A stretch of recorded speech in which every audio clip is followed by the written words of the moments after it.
কম সময়ে এবং কম খরচে পাহাড় ও বরফ দেখতে চাইলে আপনার গন্তব্য হওয়া উচিত অবশ্যই সিকিম। সিকিমে কম বেশি 100টার বেশি ভ্রমণ স্থান আছে, কিন্তু 100টি জায়গা তো একবারে ঘোরা সম্ভব নয়, পাট পাট করে ঘুরতে হবে। সিকিম ঘুরতে যাওয়ার প্ল্যান করলে অনেকে ঠিক করতে পারেন না কোন কোন জায়গা নিয়ে প্ল্যানটা করব। বিক্ষিপ্তভাবে কয়েকটা জায়গা সিলেক্ট করার ফলে সঠিক ট্যুর প্ল্যানটা হয় না, অপরদিকে অযথা বেশি জার্নি হয় এবং খরচও বেশি হয়। এই ভিডিওতে লোকেশন অনুযায়ী বিভিন্ন স্পটগুলির অবস্থান দেখিয়ে দেব এবং কিভাবে প্ল্যান করলে সুবিধা হবে সেটাও বলে দেব। শুধু একটাই অনুরোধ, ভিডিওটা শেষ পর্যন্ত দেখুন। যে সকল ইনফরমেশন দিচ্ছি এগুলো অবশ্যই আপনার কাজে লাগবে।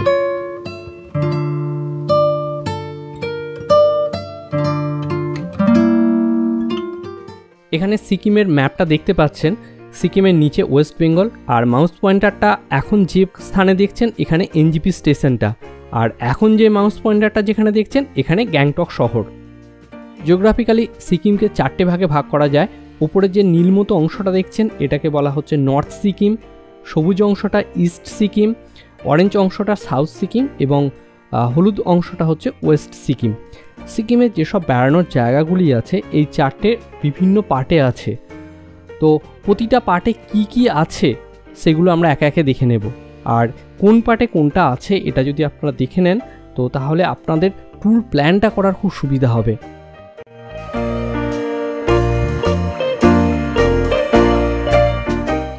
নর্থ সিকিমে যেসব ভ্রমণ স্থানগুলো আছে সেগুলোর মধ্যে উল্লেখযোগ্য হলো লাচুং, লাচেং, ইয়ামথাং ভ্যালি, 0 পয়েন্ট, কাটাও, Thangu valley, Chopta valley, Kala Patthar, Gurudongmar lake.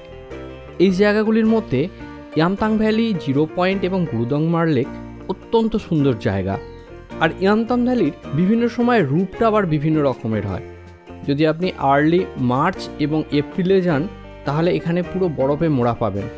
অক্টোবরের শেষে বা নভেম্বর ডিসেম্বর মাসেও একই অবস্থা থাকে। আর যদি এপ্রিলের শেষ এবং মেয়ের প্রথম দিকে যান তাহলে এই পুরো উপত্যকা লাল রোডোডেন্ড্রনে পুরো ভরে থাকে। শুধু লাল নয়, আরও বিভিন্ন কালারেরও রোডোডেন্ড্রন এখানে দেখতে পাবেন। আর গুরুদংমার লেক 17,000 ফুট ওপরে একটি খুব সুন্দর লেক এবং এখানকার প্রাকৃতিক পরিবেশটাও ভীষণ সুন্দর। তবে গুরুদংমার লেক কিন্তু ঠান্ডার সময় যাওয়া যায় না, মোটামুটি মে থেকে সেপ্টেম্বর মাস পর্যন্ত এখানে যাওয়া যেতে পারে।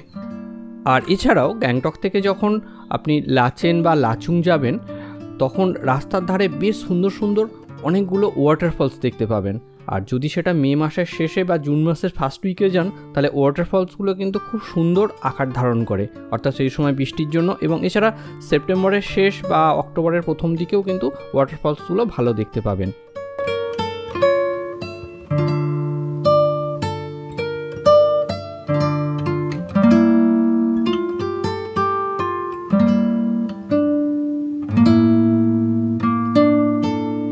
এই টোটাল ট্যুরটা আপনি গ্যাংটক থেকে দুভাবে করতে পারেন।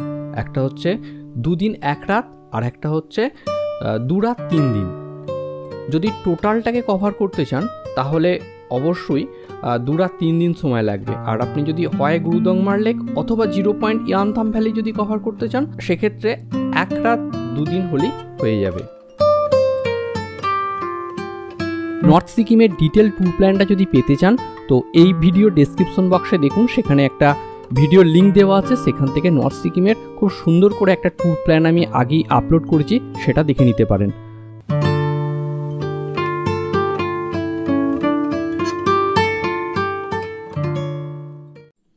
এরপর আসছি ইস্ট সিকিম।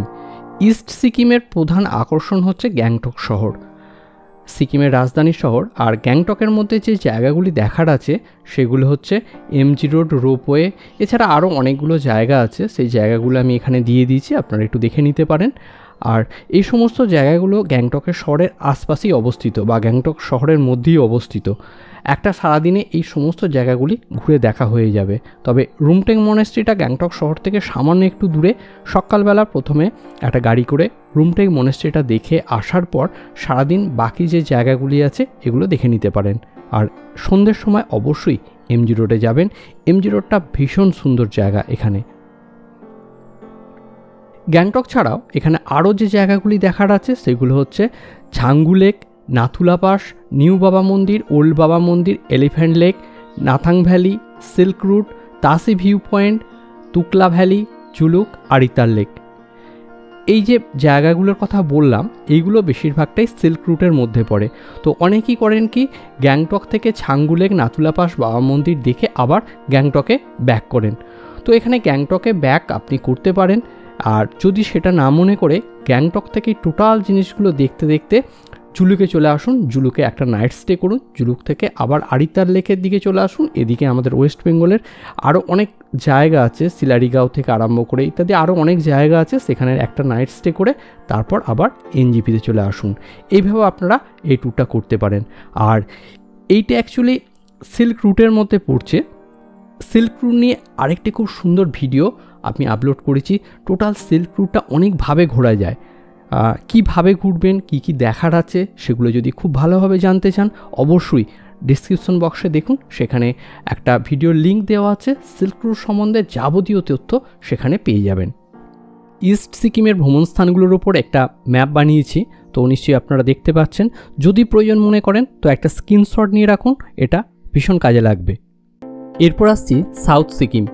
সাউথ সিকিমের প্রধান আকর্ষণ হচ্ছে নামচি 4 ধাম, বাংলা Buddha park, Temi tea garden, তেরাবিহার, টেংডং হিল, রালং মনেস্ট্রি, বোরং, সিকিপ এবং শম্ভু। এগুলোর মধ্যে 4 ধাম এবং বাংলা বুদ্ধ পার্কটা খুবই সুন্দর। 3-4 দিনের শুধু সাউথ সিকিম ট্যুর করলে এই ট্যুরটাও কিন্তু বেশ ভালো হয়।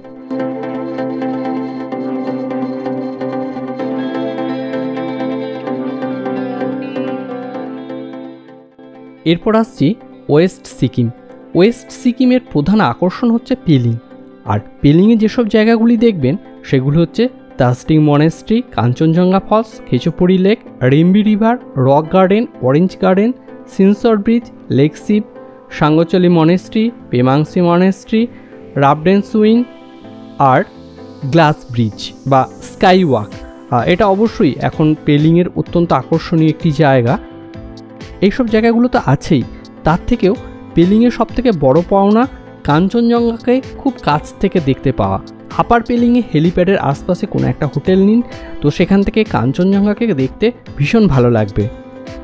পেলিং ছাড়াও এই ওয়েস্ট সিকিমে আর যেসব জায়গাগুলি আপনি দেখতে পাবেন সেগুলো হচ্ছে ইয়াকসাম, গেজিং, উত্তরে ভার্সে, রিচেনপং, মাউন্ট পন্ডিম, গোচেলা। উত্তরে বা ভার্সে এই দুটো জায়গা যদি আপনি এপ্রিলের শেষ বা মের প্রথম দিকে যান তো ভীষণ ভালো লাগবে, কারণ এখানে রোডোডেন্ড্রনে একদম ভরে যায় এবং প্রচুর ধরনের পাখি দেখতে পাবেন। ট্রেক করেন তাদের ক্ষেত্রে গোচেলা তো ভীষণ ভালো জায়গা, তো যদি ট্রেক করেন তো অবশ্যই গোচেলা একবার যেতে পারেন।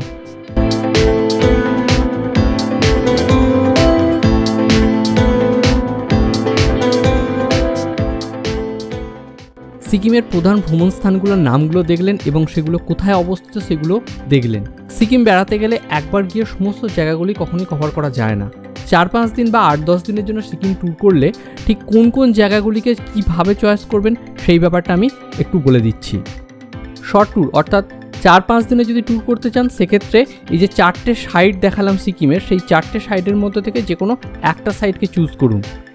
অর্থাৎ শুধু নর্থ সিকিম কিংবা সিল্ক রুট অথবা শুধু পেলিংটাকে ঘুরে নিন। এখন যদি আপনি 8 থেকে 10 দিনের ট্যুরে যান সেক্ষেত্রে যে কোনো দুটো করে সাইট আপনি চুজ করতে পারেন, অর্থাৎ নর্থ সিকিম, গ্যাংটক এবং সিল্ক রুটটা চুজ করতে পারেন, অথবা সাউথ এবং ওয়েস্ট সিকিমটাকে চুজ করতে পারেন।